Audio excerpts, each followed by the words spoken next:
نبی کریم علیہ السلام نے فرمایا، بخاری مسلم ہے، فرمایا 7 ہلاک کرنے والی چیزوں سے بچنا، اگر ان میں تم چلے گئے تو ہلاک ہو جاؤ گے۔ 7 چیزیں ہیں جو تمہیں ہلاک کر دیں۔ یا رسول اللہ صلی اللہ علیہ وسلم وہ کون کون سی؟ تو حضور نے فرمایا اللہ کے ساتھ شریک نہ کرنا، ہلاک ہو جاؤ گے۔ دوسرا نبی پاک صلی اللہ علیہ وسلم نے فرمایا جادو نہ کرنا، ہلاک ہو جاؤ گے، ہلاک۔ اور یار جسے حضور فرما رہے ہیں ہلاک ہو جائے گا، وہ بچے گا؟ نبی پاک صلی اللہ علیہ وسلم نے تیسرے نمبر پر فرمایا جس شخص کے قتل کرنے کو اللہ نے حرام قرار دیا ہے اسے قتل نہ کرنا، ہلاک ہو جاؤ گے۔ چوتھے نمبر پر رسول پاک علیہ السلام نے فرمایا سود نہ کبھی بھی کھانا، ہلاک ہو جاؤ گے، ہلاک۔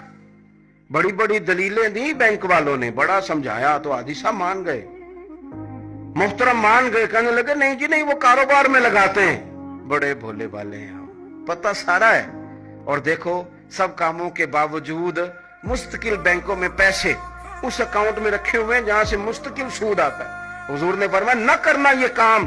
تو کہتے میں سود پہ پیسے لے کے کاروبار چمکاؤں گا، تیرے نبی پاک نے تو فرمایا تو ہلاک ہو جائے گا۔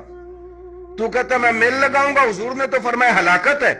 تو کہتا میں بڑا کچھ کر جاؤں گا تو ہلاکت ہے۔ اچھی طرح سمجھ لیں، اصل مال بھی ضائع ہو جاتا ہے اس بندے کا جو سود کا مال ملا لیتا ہے، اصل برکت بھی اڑ جاتی۔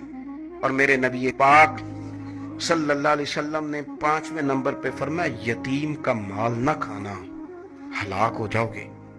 اور پھر 6 نمبر پر نبی پاک علیہ السلام نے فرمایا کفر سے جہاد ہو رہا ہو تو کبھی پیٹ پھیر کے بھاگنا نہ، ہلاک ہو جاؤ گے۔